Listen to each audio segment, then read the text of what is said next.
This is The Extra Point, an Arizona's Family Originals podcast, sponsored by your Phoenix Suns. All right, so what's it take to cut down the nets for the national championship at the Final Four? Let's talk to an expert, a man who's done it twice. The coach, Jay Wright, formerly of Villanova, now an analyst at CBS Sports, joins us here on The Extra Point. And, Coach, good to see you today. As you look at the Final Four here and look at the pressure and the magnitude of the stage that these student athletes are about to take, what does it take to get your team in the right frame of mind to get the job done? Hey, Mark, good to talk to you, buddy. It is such a challenge, like from the time that they land in Phoenix and the reception that will be there for them as they get off the plane on the tarmac. It's overwhelming. It is such an elation to get there.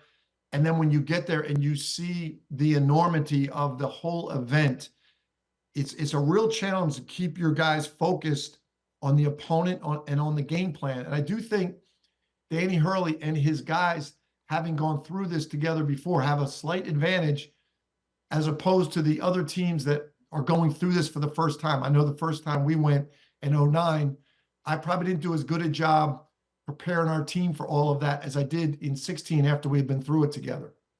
We have so many great storylines in this one. Of course, Danny Hurley, Bobby Hurley's brother, the coach at Arizona State. You have Nate Oates, his former assistant. You have DJ Horn at NC State, his former point guard. The other DJ Burns. And as you look at just the four here, who do you see cutting down the nets on Monday night in Glendale?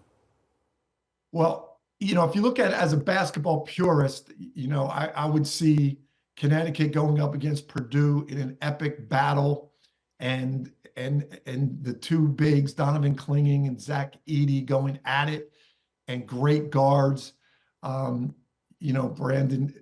Smith going against Tristan Newton, just amazing talent and depth on both sides. But having watched Jimmy V take NC State to a national championship when they were unheralded, and watching Villanova in '85 going up against the indomitable Georgetown team and upsetting them, I know enough to know that Alabama and NC State have a shot at doing this, because when you're the underdog and you get the favorite in a championship type game like this, when you get them with a little bit of doubt, the pressure at this level in the Final Four is so big, you can crack a little bit, and the team that kind of has nothing to lose can pull through. So if you ask me to pick a winner, I would pick UConn, but I know enough to know in this tournament, don't count anybody out. And I do kind of wonder if we're going to see Danny Hurley and Zach Edey at midcourt, like chest to chest, screaming at each other with the emotions of the moment. How do you kind of, I guess, back those emotions down a little bit with there's so much on the line and so many dreams of getting to this point? I'll tell you, Mark, there's so much emotion in this. Like when you're a coach, and I'll be there in Phoenix and watching the practices as a TV analyst, but just when you're watching the practices, the emotion hits you just there, because if you're a coach, you dream of being in this environment, and you have your coaches convention at the Final Four of the year. All the coaches will be in Phoenix from all over the country, and you watch these practices and you dream, like, I wonder what it would be like to bring my team there. So when you're there, it hits you, and you got to fight the emotion. You got to fight the dream-like mentality, and you got to get back to business and preparing your team and focusing on the game plan. It's a mental battle. I think that's the greatest challenge when you get here, because all the teams are playing great. How you handle it mentally to be able to play at your best when it comes game time, and you're on an elevated floor in front of so many thousands of people and millions on TV, how you can handle that and be focused is the real key and the real challenge to coming out with a national championship. What were the emotions like walking over to shake hands knowing you had just won the national championship on a last-second shot? Incredible. There was a feeling where I felt so bad for Roy Williams, because I know that could have been us.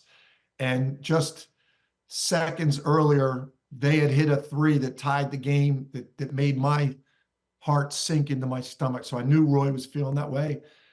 But then your assistants jump on you and you're hugging your assistants that you've been through everything with, off season, in season, years and years of preparation.